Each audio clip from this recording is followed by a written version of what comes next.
Hey everyone, this is Cole. It's been a while again. So right now I'm in Iceland. This is the very east at the Snæfellsnes Peninsula. It's a pretty nice view here, right? How's everybody doing? Today I want to talk about the 4 key points of how you can talk to your angels, guides, guardian angels, star family, whatever, and channeling. Now these 2 things are very similar. In my opinion though, channeling and talking to guides are practically the same thing. You are receiving message and that message is being transferred within you. So I think it's practically the same thing.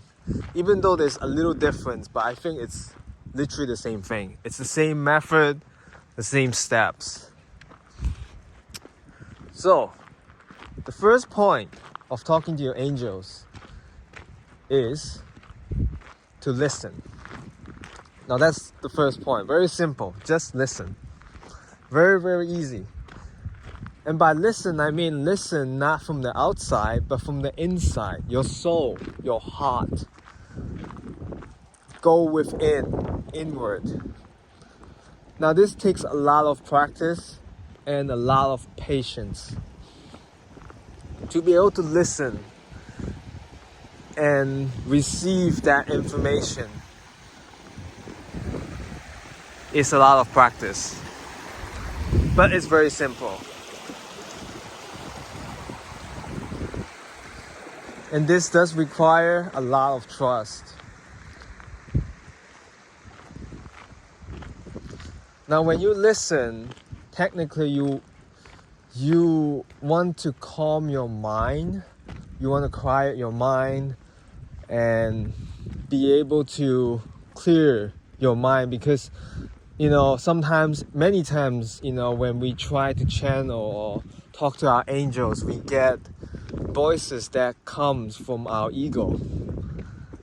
And that's why we need to, before we actually start talking to our angel, we need to calm our mind and, get rid of all those unwanted energy. Basically, clear yourself.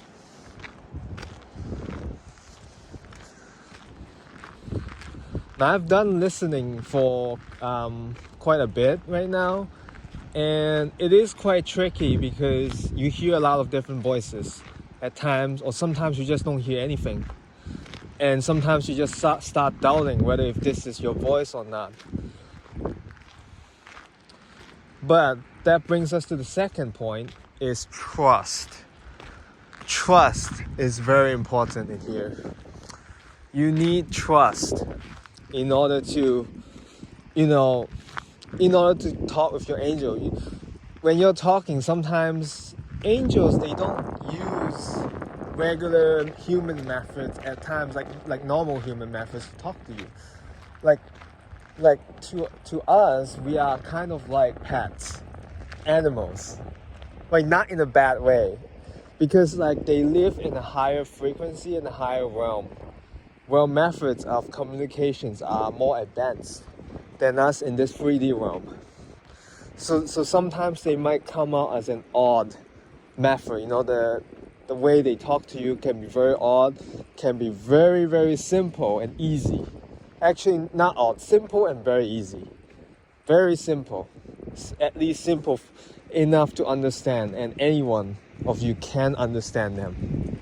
No matter what. Trust me in this one. Like one example would be like when you are depressed and you try to talk to your angels, they usually would say very straightforward positive message. Cheer up, it's all gonna be okay, it's all gonna be okay, everything's going to be okay, everything's gonna be fine. Very simple, it's just that. Like, don't expect like some very sophisticated messages they're gonna bring to you. Oh my god, this is beautiful. Wow, very nice. Very, very, very nice. Well, sorry guys, I'm just gonna actually take this slow and easy. But yes, so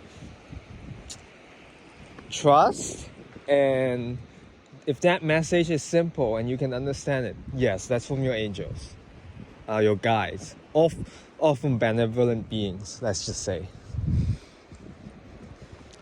Now the third point is to focus. Now this one's very important, and I think a lot of people are missing this one. The focus is actually a very straightforward and simple thing, but it can be difficult because our mind always wanders around, and at times, there are a lot of mood swings, and it's hard to predict what our minds can be like because of our ego mainly, and a lot of other factors too. So there are a lot of things you can do to focus, to improve how to focus and concentrate. Well, that's one is mindfulness. Be at the present moment. Don't dwell in the past nor the future. Be at the present moment. That's the best way to focus, in my opinion. And don't force yourself too much. It's not really that good to force yourself. Relax and be at the present. And accept those thoughts, those random thoughts that's floating around your mind.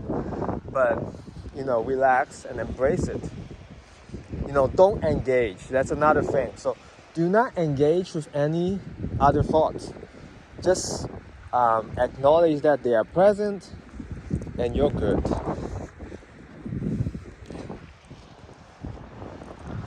Yes. So focus. This is a very important key that I realized recently in order to talk to your angels, because when you are not able to focus and you let your mind run rampage, it blocks all the messages, all the communication on your side from the angels. Even though they constantly try to communicate with you, it just blocks them when your mind is under rampage and when you are not on the right track.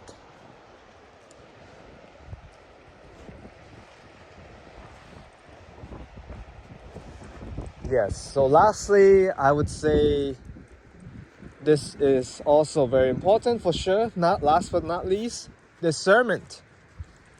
Know how to discern your own, thoughts, the messages. When you try to communicate with angel or guides, or when you try to channel, you get different voices. But I want you to know how to discern them.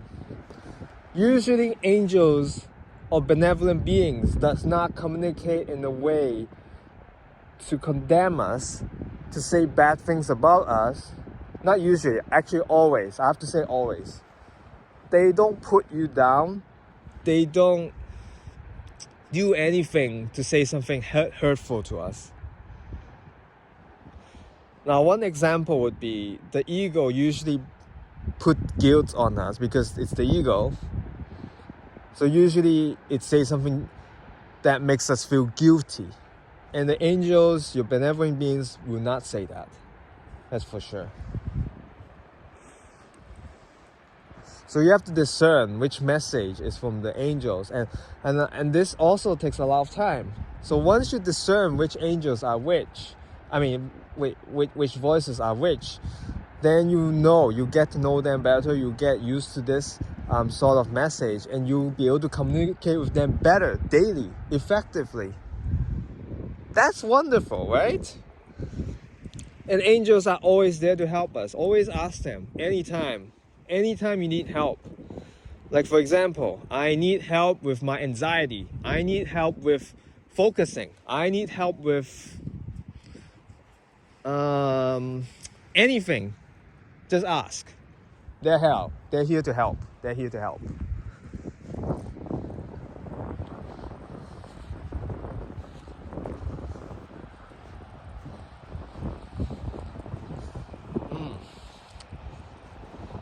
And yes, there's one thing I want to point out. There's one misconception about channeling and talking to angels.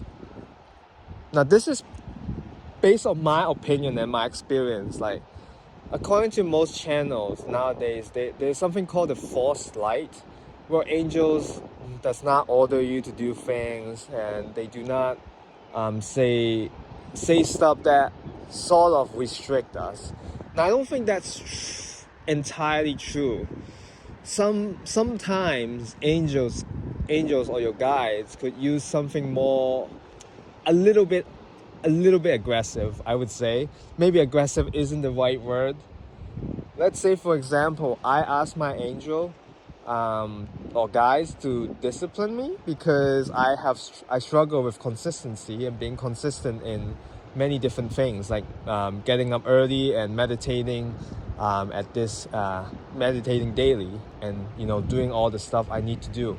And I ask my angels to help me with that, and they do try to push me, and I really appreciate that.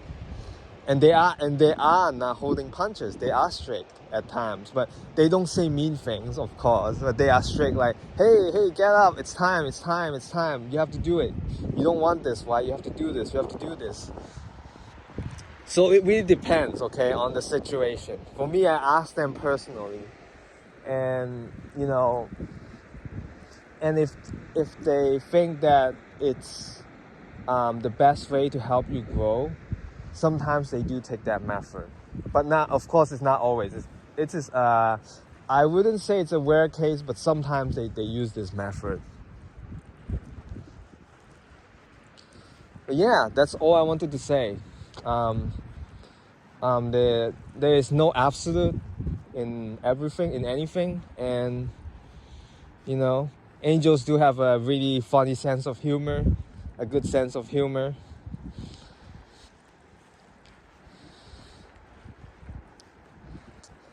And yeah, I think I'm gonna start making more topics like these, and recording outside, So I'll try to upload more often from now on, because I got a new phone. As you can see, I think the mic is also picking up pretty well, so that's a good thing.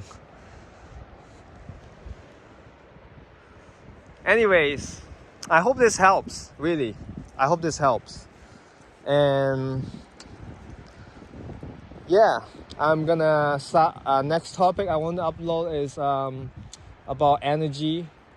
Well, actually, we'll let that be an excitement. But anyways, thank you for watching, guys, and I hope you all have a great day. And please subscribe, like, and share with your friends. And love and light to all of you, my friends. Peace out.